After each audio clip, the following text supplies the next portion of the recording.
gloire à Dieu. Est-ce qu'on peut fermer nos yeux un instant et juste remettre ces moments entre les mains de Dieu? Père éternel, merci pour ta grâce. Seigneur, cette grâce que tu nous accordes d'être, Seigneur, debout ce matin, d'être dans ta maison, Seigneur, de pouvoir passer ces moments avec toi. Seigneur, merci de ce que ce matin tu nous parles. Je prie afin que tu puisses m'utiliser, que tu puisses disposer nos cœurs, Seigneur Dieu, à recevoir ce que tu as prévu, Seigneur Dieu, pour nous. Seigneur, que ce temps ne soit pas un temps supplémentaire de parole et encore de parole, mais que vraiment celui-ci puisse porter du fruit dans nos vies et que cela puisse te plaire. Dans le nom de Jésus-Christ. Amen. Amen. Amen. Alors, ce matin, je pense qu'on va vous l'afficher. Nous sommes toujours donc dans la série que nous avons commencée, qui est tout simplement les béatitudes. Tout le monde sait de quoi on parle? Exactement.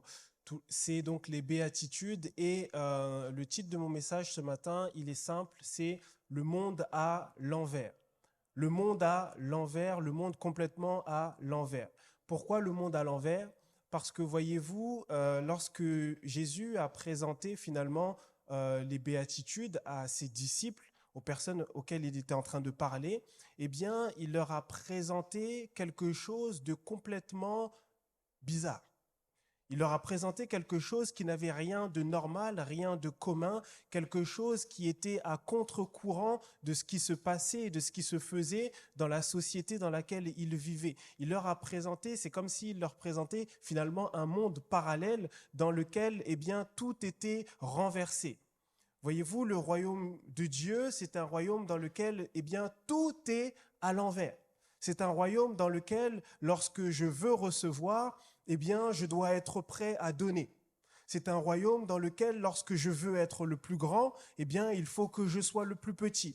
C'est un royaume dans lequel, eh bien, les premiers sont les derniers et les derniers sont les premiers.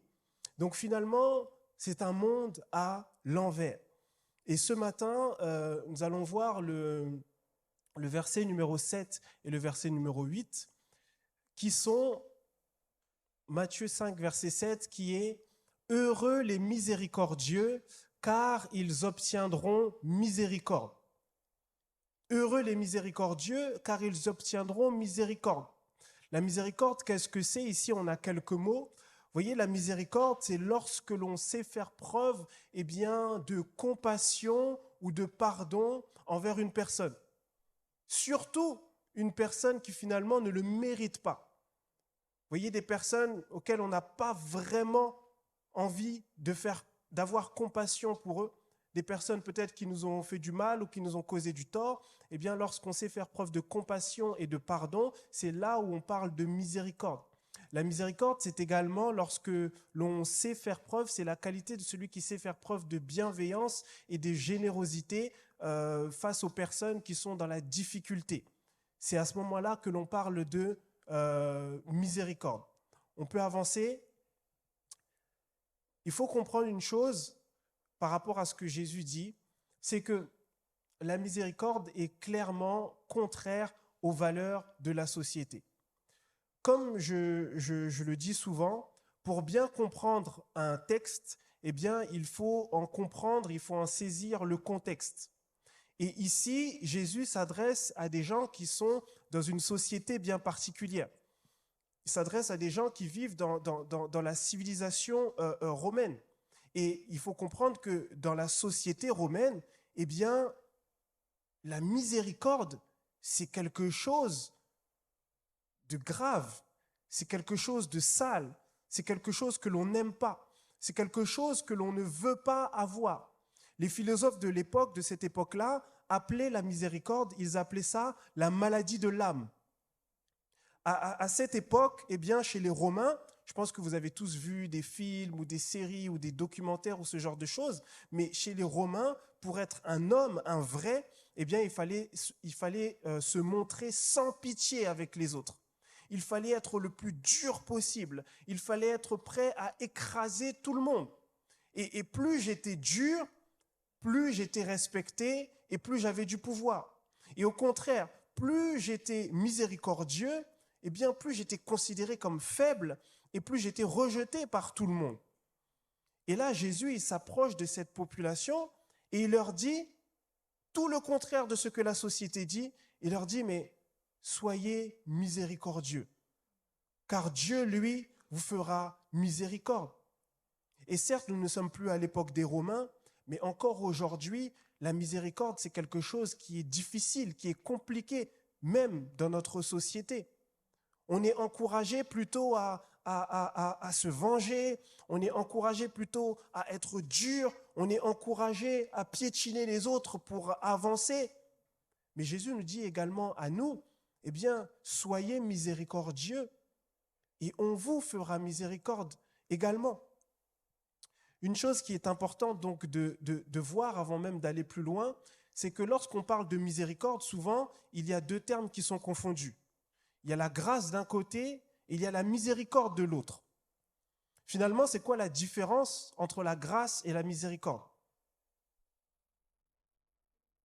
La grâce d'un côté, eh bien, je pense que c'est difficile pour beaucoup de visualiser ce qui est marqué sur les écrans. C'est un peu petit, je pense. Mais la grâce d'un côté, eh bien, c'est le fait de donner aux gens des bienfaits qu'ils n'ont pas mérités. Quelqu'un comprend? Le fait de donner des bienfaits aux gens qu'ils n'ont pas mérités. Je vous donne un exemple. Si moi, par exemple, je me dis, tiens, c'est l'anniversaire d'un jeune, et je me dis, tiens, pour son anniversaire, pourquoi pas lui envoyer de l'argent? Je vais lui envoyer une enveloppe avec de l'argent dedans. Mais je me dis, ok, ce jeune-là, il a également un frère. Bon, si je lui envoie de l'argent à lui, autant envoyer de l'argent aussi à son frère. Donc je vais envoyer de l'argent à son frère, mais son frère, dans l'histoire, il n'a rien fait pour mériter cet argent. Il n'a absolument rien fait. C'est même pas son anniversaire ou bien c'est un événement pour qui lui concerne ou quoi que ce soit. Non, il n'a rien fait. Mais il a juste bénéficié d'une faveur. Et c'est ça la grâce. C'est lorsque l'on bénéficie d'une faveur imméritée. C'est ça la grâce. Lorsque Dieu nous fait bénéficier de toutes ces faveurs pour lesquelles on n'a rien fait pour. On n'a même pas travaillé pour. On n'a rien fait pour. Mais il fait tomber sa grâce sur nous. Le soleil se lève, il se couche, on n'a rien fait pour. Il n'y a personne qui a actionné quelque chose pour que le soleil se lève et se couche. Mais pourtant, il se lève et se couche sur nous, c'est la grâce de Dieu. Nos yeux se sont ouverts, c'est la grâce de Dieu. Nous ne sommes pas meilleurs que celui qui a les yeux fermés ce matin. C'est simplement la grâce de Dieu. C'est une faveur qui est imméritée. Nous ne sommes pas là parce que nous sommes plus méritants que les autres, mais nous sommes là simplement à cause de la grâce de Dieu. C'est la raison pour laquelle nous disons que nous sommes sauvés uniquement par la grâce. C'est par la grâce que nous sommes sauvés. Ce n'est pas par les œuvres pour que personne ne puisse se glorifier, mais c'est uniquement par la grâce de Dieu, la faveur imméritée de Dieu. Au contraire, la miséricorde, qu'est-ce que c'est? La miséricorde ici, eh bien, c'est le contraire. La miséricorde, c'est le fait de ne pas donner aux gens eh bien, des punitions qu'ils mériteraient d'avoir. D'un côté, la grâce, c'est de donner aux gens des bienfaits qu'ils ne méritent pas. Et de l'autre côté, la miséricorde, c'est de ne pas justement donner des punitions. Ici, on parle de punitions à des gens qui le méritent. Je vous donne un exemple. Vous avez peut-être des enfants ou des petits-enfants ou quoi. Eh bien, il se peut qu'un de vos enfants ou vos petits-enfants fasse une bêtise énorme, une grosse bêtise. Vous savez, c'est vraiment ce genre de grosses choses qui vous met vraiment en colère comme pas possible. Et là, vous vous dites dans votre tête, mais cet enfant, il mérite d'être privé de sortie pendant, je ne sais pas, pendant 300 jours. Ok ? Il a fait quelque chose de tellement grave qu'il doit être puni pendant 300 jours. Donc, vous commencez les 300 jours, 1 jour, 2 jours, 3 jours, 4 jours, 5 jours, 6 jours, 7 jours, 10 jours passent. Et puis là, maintenant, vous regardez votre enfant et puis vous vous dites, bon, allez, sors. Comprenez, c'est ça la miséricorde. Il était censé être puni et il mérite sa punition. parce il a fait quelque chose de grave, mais parce que vous êtes miséricordieux, vous lui dites non, c'est bon, laisse, je ne te donne pas cette punition que tu mérites. Et pourquoi je fais la distinction entre les deux termes? Parce que c'est important de comprendre ces deux termes-là pour bien comprendre aussi ce que Jésus a fait à la croix pour nous. Parce qu'à la croix, Jésus a fait preuve de grâce envers nous, mais il a également fait preuve de miséricorde. Lorsqu'on dit que Dieu nous donne la vie éternelle, c'est une grâce, c'est un cadeau qu'il nous fait. Il nous donne la vie éternelle. C'est une grâce. Nous ne l'avons pas méritée, nous n'avons rien fait pour ça.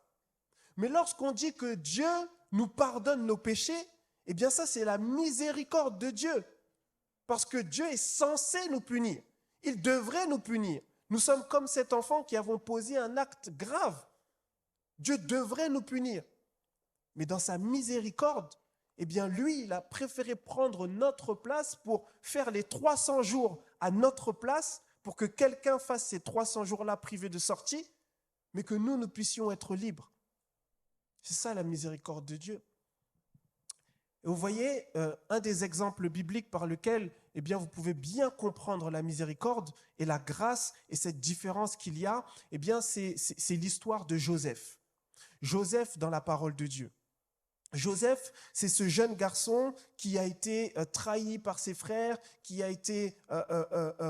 sur lequel on a essayé de faire une tentative de meurtre, ce jeune qui a été vendu en esclavage alors qu'il n'avait que 17 ans, il a vécu une vie compliquée, il a été en prison, il a été trahi à de nombreuses reprises, et ce Joseph-là a vécu des choses quand même assez graves. Et ce Joseph-là, des années après avoir passé la trentaine, une fois que maintenant il a réussi à se stabiliser dans sa vie, qu'il a réussi à monter tous les échelons de la vie et qu'il a réussi à arriver au sommet du sommet du sommet, du top, eh bien là maintenant, qu'est-ce qui se passe? Ces mêmes frères qui l'avaient trahi, ces mêmes frères qui ont essayé de le tuer, ces mêmes frères qui l'ont vendu, ces mêmes frères qui n'avaient aucune considération pour lui, ces mêmes frères qui ont été prêts à le jeter en Égypte, eh bien voilà que ces mêmes frères reviennent vers lui.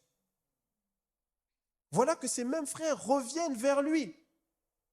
Alors non, Joseph a grandi, donc ils ne le reconnaissent plus, Joseph. Joseph a grandi, c'est devenu un homme. Il est costaud maintenant. Il est grand maintenant. Donc ils ne le reconnaissent plus. Mais Joseph, lui, il les reconnaît. Il les reconnaît. Et Joseph, il va faire preuve de deux choses envers eux. De grâce, premièrement, mais de miséricorde ensuite. De grâce, pourquoi? Il va faire preuve de grâce parce qu'il va pardonner à ses frères tout ce qu'ils ont fait. Alors que clairement, ses frères ne méritent pas le pardon. Si on est vrai tous ensemble ici, on a beau lire la Bible, aimer le Seigneur, tout ça, ses frères ne méritent pas le pardon. Moi, tu me trahis comme ça alors que tu es mon frère, mon sang, tu me jettes dehors, tu ne mérites pas le pardon. Mais c'est une grâce que Joseph leur a fait. Et parce qu'il a fait preuve de grâce envers eux, Dieu fait preuve de grâce envers lui. Il les a pardonnés alors qu'ils ne méritent pas le pardon. Quelle autre grâce il a réalisée? Ils sont venus pour lui demander de la nourriture. Joseph aurait pu leur dire « Non, moi je ne vous donne rien. Ok, il n'y a pas de souci, je vous ai pardonné, mais moi je ne vous donne rien. Je ne veux plus rien avoir à faire avec vous. Je ne vous donne rien. Parce que vous ne méritez pas cette nourriture. Vous m'avez maltraité et maintenant vous revenez vers moi demandant de la nourriture maintenant que je suis bien. Non, je ne vous donne rien. » Est-ce que quelqu'un en aurait voulu à Joseph s'il avait réagi de la sorte? Non, on serait dit, en vrai, il a raison. Hein. Mais non, Joseph, lui, il les a pardonnés. Il leur a donné de la nourriture, il leur a donné des provisions, il leur a donné tout ce dont ils avaient besoin. Il a fait preuve de grâce envers eux. Mais là où Joseph est allé plus loin, c'est qu'il ne s'est pas arrêté à la grâce, mais Joseph est allé jusqu'à la miséricorde envers ses frères. Pourquoi? Parce qu'il les a protégés, il a caché leurs fautes aux yeux de tous. Lorsqu'il se rencontre avec ses frères, lorsqu'il reconnaît ses frères et lorsqu'il est sur le point de parler à ses frères pour leur rappeler tout ce qu'ils ont fait contre lui, est-ce que vous savez quelle est la première chose que Joseph fait? Non? La première chose que Joseph fait, eh bien, c'est de dire attendez, et de demander à tout le monde de sortir. De la pièce là où ils sont, il demande à tout le monde de sortir. Pourquoi il demande à tout le monde de sortir? Parce que Joseph ne veut pas exposer ses frères aux yeux de tous. Il ne veut pas que tout le monde sache que voici mes frères qui m'ont fait du mal, qui m'ont trahi, qui m'ont ceci, qui m'ont cela. Joseph les protège d'une certaine manière. Est-ce que vous vous rendez compte? Quelqu'un qui vous fait du mal, qui appuie sur vos blessures, qui vous a blessé, qui vous a tout fait, mais vous continuez à le protéger, vous continuez à le cacher d'une certaine manière. C'est la miséricorde à ce moment-là. Joseph aurait très bien pu dire « je vous pardonne », mais dire devant tous ce qu'ils ont fait, parce qu'il se dit « il mérite d'être exposé de la sorte ». Mais Joseph ne s'est pas comporté comme ça. Il est allé plus loin. Joseph ne s'est pas vengé envers eux. Ses frères pensaient que Joseph nous fait du bien uniquement parce que notre père Jacob est toujours en vie. Mais le jour où il va mourir, là nous sommes dans le pétrin parce qu'il va se souvenir de tout ça et il va nous faire du mal. Mais lorsque Jacob meurt, Joseph leur dit « mais non, ne vous inquiétez pas, moi je vous ai pardonné, il n'y a pas de souci. Tout ce que vous avez pensé en mal contre moi, Dieu l'a transformé en bien. Donc je n'ai aucun problème avec vous. Soyez tranquilles ici, vous êtes chez moi, vous êtes chez vous. » J'aimerais dire à quelqu'un que, voyez, ne t'arrête pas à la grâce. Tu peux aller jusqu'à la miséricorde. C'est difficile, mais tu peux aller jusque-là. Voyez, nous pouvons pardonner. Des fois, je dis oui, je pardonne. Mais dans mon cœur, j'ai encore tellement de rancœur. J'ai encore tellement de douleur. J'ai encore tellement de ressentiment. C'est-à-dire que je dis, je pardonne. Mais dans la réalité de mon cœur, je t'ai pardonné, moi, j'ai plus rien contre toi. Mais si jamais tu marches et qu'une voiture t'écrase, c'est pas moi qui t'aurais écrasé, mais je dis pas non. Vous comprenez ce que je veux dire? Je n'ai rien contre toi, c'est vrai, mais si par hasard tu te faisais tabasser un jour, bon, ça serait bien fait finalement pour toi. Mais moi, je t'ai pardonné. Comprenez? Le Seigneur veut nous montrer que il y a plus dans ses standards à lui. Et je ne suis pas en train de dire que c'est facile, que c'est simple ou quoi que ce soit. Non, ce n'est pas ce que je dis. Mais la vision du Seigneur va au-delà du simple « je te pardonne » de la bouche. Elle va au-delà de ça. Elle va au-delà de ça. Méditez l'histoire de Joseph et dites-vous, est-ce que je serais capable d'agir comme Joseph a agi pour ses frères, envers la personne qui vous a fait du mal? Et là, vous allez comprendre si réellement vous avez pardonné cette personne ou non. Comment pratiquer la miséricorde dans notre vie de tous les jours? Eh bien, dans notre vie de tous les jours, pour être miséricordieux, nous pouvons aider les gens qui sont les plus vulnérables. La parole de Dieu nous dit, on peut afficher dans Jacques 1, verset 27, que aux yeux de Dieu notre Père, voici la façon parfaite de pratiquer la religion. C'est prendre soin des orphelins et des veuves dans leur malheur, ne pas se laisser salir par les choses du monde. Vous savez, souvent, on nous parle de la veuve, de l'orphelin, de la veuve, de l'orphelin, de la veuve, de l'orphelin. Mais encore une fois, il faut comprendre que dans les civilisations antiques, et même toujours un peu aujourd'hui, eh bien, la veuve et l'orphelin constituaient les personnes les plus vulnérables de la société. Un enfant qui est orphelin, c'est généralement un enfant qui va se retrouver à la rue et qui va être obligé, eh bien, soit de mendier, soit de voler pour survivre. Une femme qui est veuve, eh bien, si derrière elle ne s'est pas remariée ou si derrière elle n'a pas bénéficié d'un quelconque soutien, c'est une femme qui va passer par des moments compliqués et des moments de précarité dans ces sociétés-là. Donc finalement, ce que Dieu veut nous faire comprendre, c'est que la miséricorde, ce n'est pas juste une histoire de veuve et d'orphelin, mais la miséricorde, c'est une histoire de compassion et de bienveillance envers les gens qui sont vulnérables autour de nous. C'est-à-dire que je peux regarder autour de moi, je peux être à l'école par exemple, je peux être au travail, et puis je vois des gens qui sont dans des positions de vulnérabilité. Il y a des gens des fois au travail, des gens qui sont rejetés de tout le monde, des gens qui sont un peu marginalisés, mis de côté, des gens que c'est comme si on leur marchait dessus tout le temps. Je pense qu'on connaît ce genre de personnes. Eh bien, la miséricorde de Dieu voudrait que nous puissions marcher à contre-courant. Que nous ne puissions pas être de ceux-là qui mettons de côté les gens, qui écrasons les gens, mais qui justement, lorsqu'une personne est dans cette position où elle est rejetée de tous, que nous puissions être ceux-là qui, au contraire, alors que tout le monde marche dans cette direction, nous on marche dans la direction contraire. Et on parle à cette personne. On est bienveillant avec cette personne. On montre de la gentillesse à cette personne. Des fois, ce n'est pas une histoire d'accueillir tout le malheur du monde et puis de prendre les gens ici et là ou quoi que ce soit. Non, mais la miséricorde, des fois, c'est juste un sourire. La miséricorde, des fois, c'est juste un bonjour. La miséricorde, c'est juste un comment tu vas. Des fois, on ne se rend pas compte, mais il y a des personnes, juste parce que tu vas t'intéresser un petit peu à lui, tu vas juste lui dire « Comment ça va? Est-ce que tu as passé une bonne journée ?» Pour toi, c'est rien. Tu te dis, tu parles 5 minutes avec la personne, tu pars. Mais pour la personne, ça vaut de l'or. Pour la personne, tu as changé l'intégralité de sa journée, peut-être de sa semaine.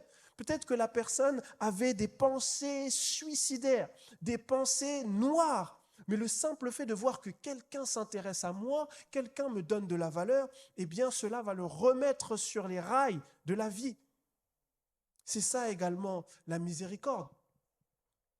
Voyez, notre Seigneur, il a marché toute sa vie et tout son ministère dans la miséricorde. Luc 4, verset 18-19 nous dit « L'Esprit du Seigneur est sur moi parce qu'il m'a consacré par onction pour annoncer la bonne nouvelle aux pauvres. Il m'a envoyé pour guérir ceux qui ont le cœur brisé, pour proclamer aux prisonniers la délivrance, aux aveugles le recouvrement de la vue et pour renvoyer libres les opprimés, pour proclamer une année de grâce du Seigneur. » Le ministère de Jésus, c'était un ministère de grâce et de miséricorde. Il allait vers les gens qui étaient démunis. C'est le seul qui est parti vers le fou qui était possédé par plusieurs démons, par légion. C'était le seul. Sa famille l'a rejeté, ses amis l'ont rejeté, tout le monde l'a rejeté. Lui-même, il s'est rejeté. Il est attaché dans un coin, tout seul. Mais Jésus, il quitte loin là où il est, juste pour venir vers lui, pour le guérir, pour le toucher, pour le sauver. Et c'est le but de notre vie chrétienne également, de nous approcher de ceux vers qui personne ne s'approche. Nous devons voir autour de nous, nous devons faire attention aux émotions des gens qui sont autour de nous, voir les personnes qui sont dans la tristesse, les soutenir, les aider, être avec eux. Vous voyez, un moyen également de pratiquer la miséricorde, c'est de soutenir les pécheurs. Comment ça, soutenir les pécheurs? Depuis quand on soutient les pécheurs? C'est quelle histoire? C'est quel évangile, ça, de soutenir les pécheurs? Vous voyez, la parole de Dieu nous dit dans Galates 6, versets 1-2, « Frères et sœurs, si un homme vient à être surpris en faute, vous qui êtes spirituels, redressez-le dans un esprit de douceur. Veille sur toi-même, de peur que toi aussi tu ne sois tenté. Portez les fardeaux des uns et des autres et accomplissez ainsi la loi de Christ. » Portez les fardeaux des uns des autres et accomplissez ainsi la loi de Christ. C'est ça la loi de Christ. Ce n'est pas oh lui, il a fait ça, lui, il est tombé dans le péché, oh lui, regarde, je savais. Moi, une des phrases que je déteste par-dessus tout, c'est quand quelqu'un me dit, ah, tu vois, lui, il est tombé, je savais, qu'est-ce que je t'avais dit? Ça, c'est quelque chose, moi, qui me choque. Comment tu peux dire, je savais, je te l'avais dit? C'est-à-dire, c'est comme si tu attendais ça. Tu avais prémédité sa chute et tu attendais calmement, patiemment, jusqu'au jour où il tombe pour dire, ah ben regarde, qu'est-ce que je t'avais dit? Tu vois? Mais ça, ce n'est pas le caractère de Christ. La volonté de Dieu, lui-même, il dit, Dans Jean 3, 17, il dit que car Dieu n'a pas envoyé son Fils dans le monde afin de juger le monde, mais il l'a envoyé afin que le monde soit sauvé par lui. Sa volonté n'est pas de juger les gens comme ci, comme ça, mais sa volonté est justement d'aider les gens. Si toi, tu vois un de tes frères qui est en difficulté ou qui est dans une position compliquée ou qui est dans une période de sa vie qui fait les choses que tu ne cautionnes pas forcément, mais plutôt que de le juger, mais aide-le, aide-le. Des fois, je me dis, mais si on prenait la même énergie que l'on prenait à juger les gens, à les pointer du doigt, à leur crier dessus, si on prenait cette même énergie-là pour les soutenir, les aider, les relever, prier pour eux, mais je pense que le corps de Christ se porterait mieux. C'est quand la dernière fois, eh bien, que nous avons jeûné pour quelqu'un d'autre, sans même forcément qu'il le sache ou quoi que ce soit. Mais je sais que celui-là, il a des difficultés avec tel ou tel péché. Je sais qu'il galère. Je sais qu'il prie chaque jour pour que Dieu l'aide. Mais Seigneur, j'ai envie de l'aider, j'ai envie de le soutenir. Moi qui suis debout peut-être, eh bien, Seigneur, donne-moi la force de l'aider à se relever. Plutôt que de passer des heures et des heures à critiquer une personne, pourquoi pas ne pas prendre ce temps pour prier pour lui ?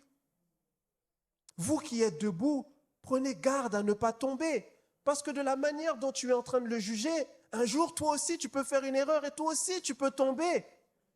Mais le jour où tu vas tomber, tu vas avoir besoin, toi également, de la grâce de Dieu, de la miséricorde de Dieu et de tous ceux qui sont autour de toi. Mais Dieu dit, soyez miséricordieux parce que, eh bien, c'est à ce moment-là qu'on vous fera miséricorde également.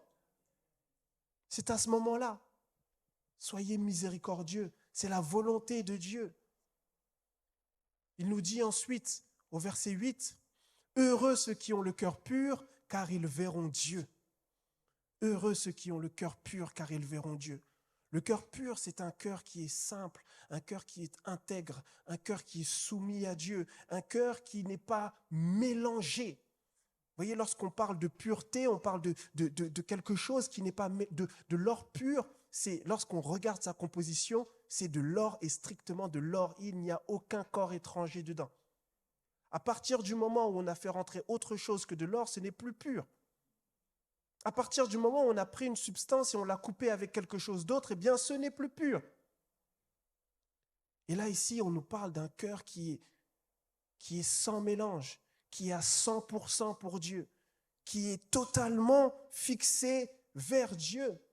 Et ici, quand on parle de cœur, et on peut l'afficher, le cœur, ce n'est pas juste l'organe ici, le cœur. Mais lorsqu'on nous parle de cœur, on nous parle de la pensée, on nous parle de la volonté, on nous parle des émotions, on nous parle des sentiments. Donc ici, on parle de quelqu'un qui n'est pas mélangé dans ses sentiments, dans ses émotions, dans ses pensées.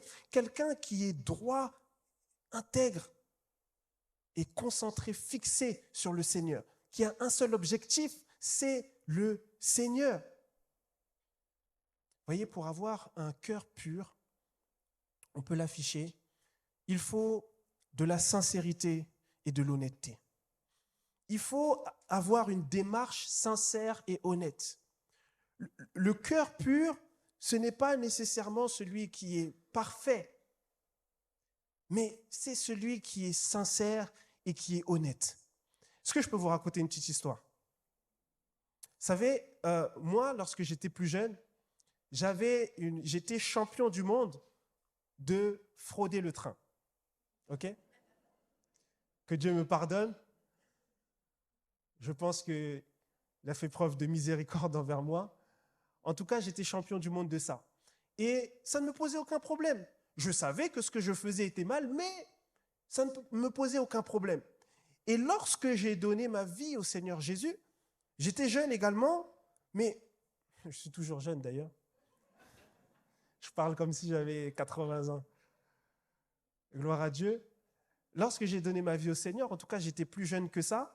Et en fait, ça a commencé à frapper mon cœur, à me dire, mais Rolf, ce que tu fais là, c'est pas correct.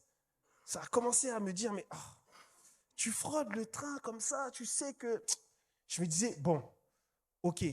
J'avais conscience maintenant que ce que je faisais n'était pas correct, Mais quand je faisais mes calculs et que je sais qu'un aller-retour pour Paris, c'est une vingtaine d'euros, mais je sais que moi, quand je vais à Paris, il faut que je mange et il faut que peut-être que je m'achète mon petit pantalon, je me dis, les 20 euros, je peux les économiser. Donc, je ne vous mens pas, pendant un certain temps encore, j'ai continué à frauder le train. Je savais que ce que je faisais n'était pas bien.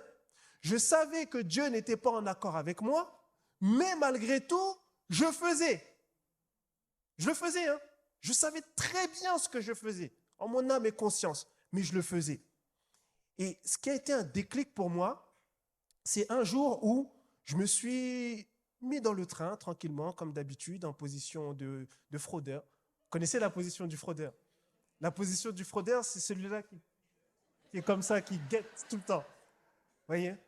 Le fraudeur, c'est celui qui n'est... C'est-à-dire qu'on ne va pas juger. Mais quand vous voyez le cou de quelqu'un se casser comme ça tout le temps dans le train, comprenez ce qui se passe et laissez-le tranquille. OK? Le fraudeur, il n'est pas en paix. Hein. Le Seigneur, il dit, moi, je vous donne la paix, la vraie paix. Mais en fait, la vraie paix, c'est de suivre ce que Jésus nous demande. Parce que quand on suit ce qu'il nous demande, mais on est en paix. Tu voyages, tu as ton titre de transport, tu es bien, tu dors. Le vrai fraudeur, il ne dort pas. Il ne dort pas, il ne peut pas dormir. Il est à l'affût, il surveille, il regarde. Et un jour, j'étais dans ma position de fraudeur. J'étais là, tranquillement, assis, je guettais, je surveillais les angles. Et là, d'un coup, qui je vois? Pire que le contrôleur. Pire que le contrôleur. Je vois qui? Je vois le pasteur venir devant moi. Je me dis, oh là là! Je vois le pasteur venir et il me voit, je le vois, donc forcément il va venir s'asseoir à côté de moi. Et moi je me dis non! Je me dis non parce que je me dis, là, si on vient me contrôler à côté du pasteur, c'est fini pour moi. Et le pasteur en plus il m'aimait bien et il pensait que j'étais un jeune garçon tranquille qui ne faisait pas de bêtises. Et donc je me dis, oh! Si aujourd'hui on m'attrape à côté du pasteur, ça va être compliqué. Et donc là, j'ai paniqué et tellement je ne voulais pas décevoir le pasteur, tellement je ne voulais pas que le pasteur me voie, je ne sais pas comment ou quoi, eh bien j'ai fait tout ce qui était en mon pouvoir. J'ai téléchargé l'application SNCF, je me suis connecté, j'ai acheté, parce que tu ne peux plus acheter le billet pour le train dans lequel tu es, mais j'ai acheté un billet plein tarif du trajet d'après. Le même trajet, mais après, plein tarif, comme ça au moins, les contrôleurs ne vont rien me dire. Et j'ai fait ça, et le trajet s'est bien passé, on nous a contrôlés, gloire à Dieu. Le pasteur avait son titre de transport, moi aussi j'avais mon titre de transport, et je suis sorti du train. J'étais content. Mais, vous voyez, après ça, quelques temps après ça, et je pense peut-être que je vais conclure là-dessus, peut-être que le pianiste peut revenir. Quelque temps après ça, en fait, j'ai réfléchi à ce qui s'était passé et je me suis dit, mince, Rolf, il y a un truc qui ne va pas. Il y a un truc qui ne va pas parce que tu sais quelle est la volonté de Dieu, tu ne le fais pas. Tu sais ce que Dieu te demande, tu ne le fais pas. Mais quand un homme est à côté de toi, quelqu'un que tu respectes, quelqu'un que tu crains un petit peu, là maintenant, tu t'empresses de faire les choses. Et je me suis dit, mais finalement, Rolf, est-ce que tu as la crainte de Dieu vraiment?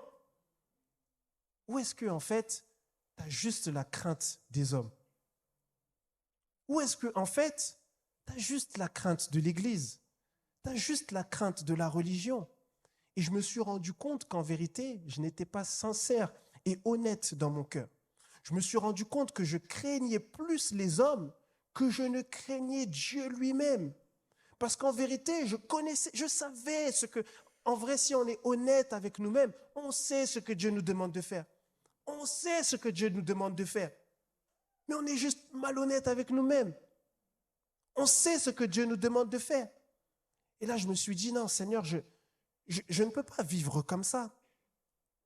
C'est soit j'ai vraiment décidé de te suivre, et alors je mets tout de côté, je laisse tout derrière moi, et j'avance sans mélange, sans partage, sans compromission, sans rien, et je te suis.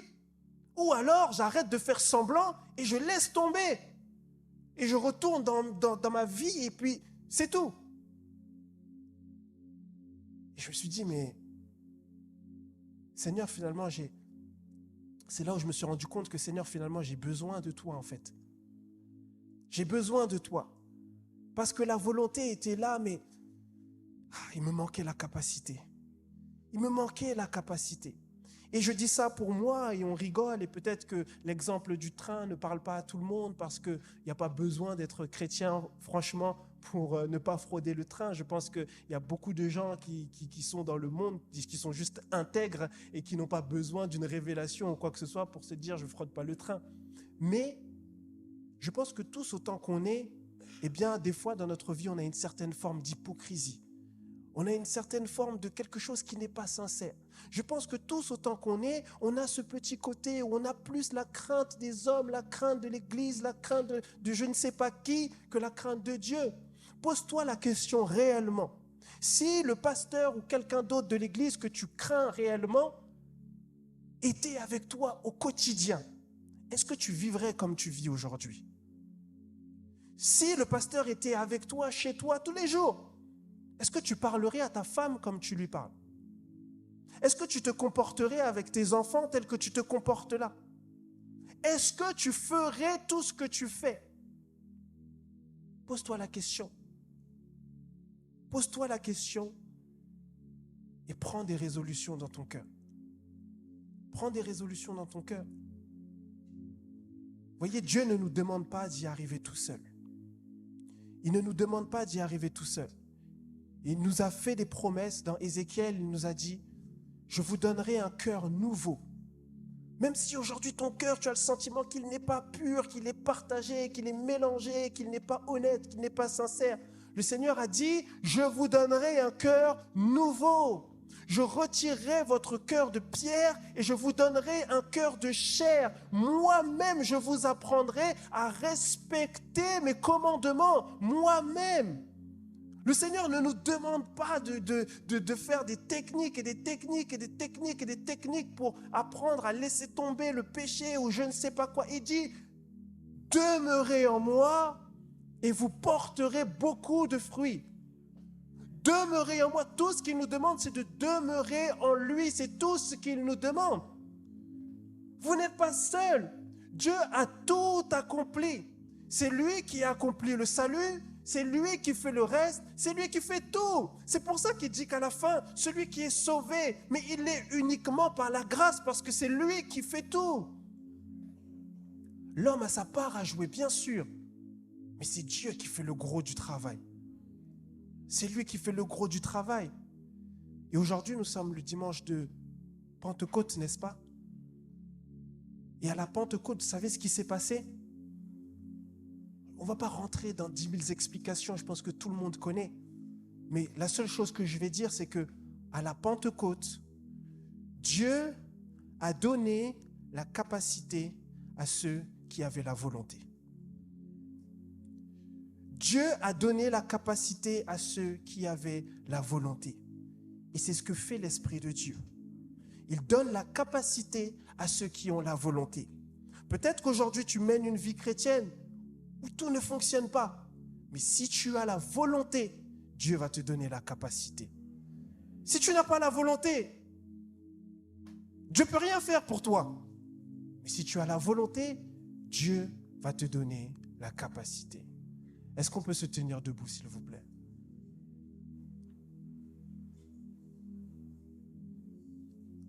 On va garder ça en tête.